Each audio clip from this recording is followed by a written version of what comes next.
Hi there, I'm Haruka. Everyone's always out here making anime season previews. What absolute weirdos. We do anime recaps around here. So, full disclosure, I cannot, will not, and did not watch every single anime this past season. I might have really wanted to watch X-Arm, but just like the director of X-Arm refused to watch anime before making X-Arm, I'm going to refuse to watch X-Arm. Besides, I spend way too much time now writing about anime instead of watching it. Very sad scenes over here. On the other hand, I watched quite a bit of anime and heard about a lot of anime, so I have some thoughts. Scary, I know. First, let's get this out of the way. The stuff I didn't watch and will not talk about because I did not watch it. Basically, it's just a bunch of sequels. If I haven't seen the first season, I'm not going to watch the second season, let alone the fifth season. So there's Attack on Titan's final season, which everyone loved apparently, or hated, or something, whatever. It was a big deal. I'm still waiting for the next season of Attack on Titan Junior High. Promised Neverland Season 2 got some really bad reviews. Dr. Stone Season 2, big brain go brrr. Beastars is a show that I actually really need to watch. It's Zootopia, but they actually fuck. It's not just implied. Reincarnated as a Slime had another season where apparently they juked the entire fan base into thinking there would be a big battle, but instead it was just a lot of intense political negotiations. I too enjoyed the Star Wars prequels.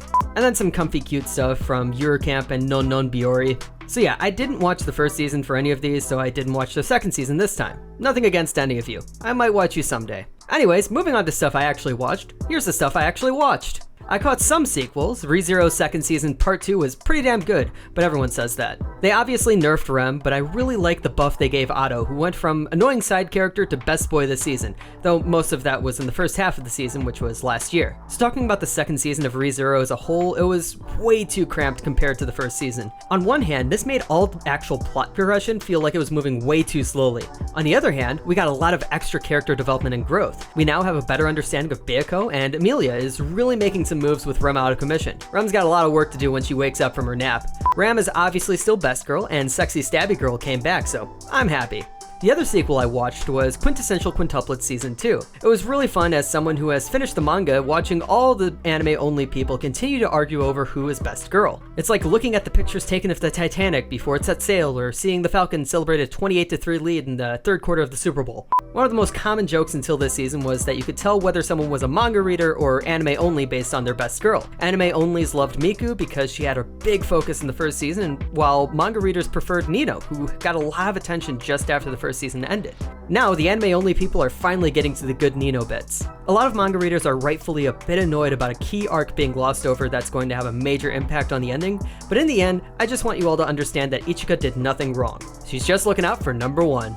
So, new stuff. Horomia was honestly incredible. The manga was incredibly popular and it got an OVA a while back, but apparently that wasn't enough for most people. I love the main couple, the friends are pretty cool, but it was a bit of an issue later into the show where too many characters were introduced and I was starting to lose track of everyone. There's Hori, there's Mia, there's Yuki, and then there's purple-haired dude, and the pink-haired girl is dating the red-haired boy who is the president of the student council but also Hori's childhood friend, but actually not friends because she ruthlessly bullied him.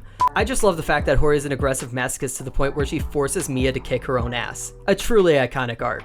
But yeah, it's a character-driven show. Character-driven shows live and die on their ability to make characters feel like real people, and there's a reason why this manga was so popular. Combined with some impressive animation, Horomia is definitely one to watch if you missed out on it. Bottom-tier character Tomozaki Kun may look like a stupid show about giving tips to otaku and weebs for how to reintegrate into society, but I will have you know that I was also taking notes while watching this.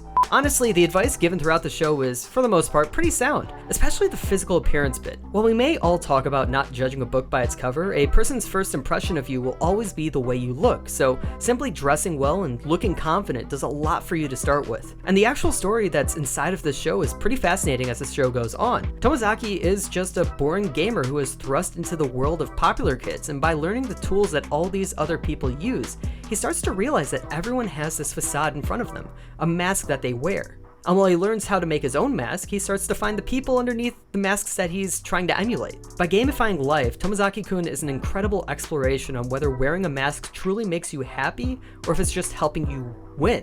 Wonder Egg Priority is the show people were talking about this past season. Yes, Attack on Titan was much bigger, but if Titan wasn't airing, Wonder Egg would have been the one that blew up. I absolutely love the art and animation. Everything is just so amazingly beautiful, and the girls are just so cute and amazing, and watching them develop throughout the show is just awesome. It's a bit hard to talk about Wonder Egg without giving away too much, but I'll try my best here. The show deals with trauma, loss, and grief.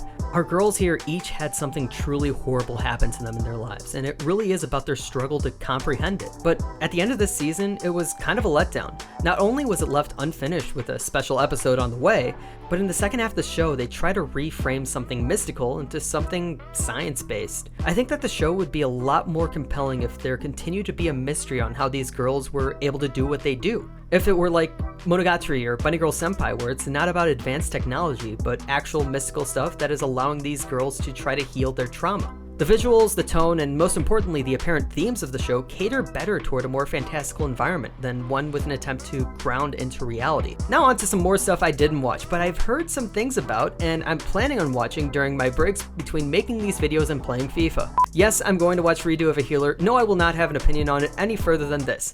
I never saw interspecies reviewers make it to an actual hentai site. So I'm a Spider, So What is an anime with terrible grammar in its title, but an intriguing title nonetheless. I really like a show that takes an old, worn-out concept and does something new and interesting with it. So we've done isekai into a slime, let's now isekai into a spider. Also, this is a CGI anime, but I heard that it doesn't look trashy, so I want to see it for myself. Moshiko Tensei is also an isekai, and while this one does a classic isekai story, it's actually pretty good. There's a lot of people saying that this is the show that the isekai genre was made for. That alone didn't bring me in, so I also heard that this show is incredibly horny. I am also horny. It's a perfect match. I want this woman to give me a big hug, a pat on the head, and tell me that she will protect me. Cells at Work Black. I said that I don't watch sequels without watching the original, but this is a completely separate spin-off that uses the concepts of the original in a new setting. This one deals more with adult health issues, and honestly, I'd like to know what sort of cute anime girls I'm damaging with all this alcohol. And the new White Blood Cell is hot. Skate the Infinity looks like a completely stupid anime from the outside, which I think is what drew people into it.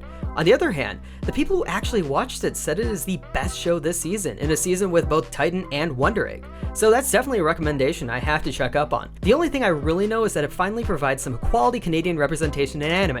Oh Canada, our home and native land. And that's it. In conclusion, anime is good. You should watch more anime.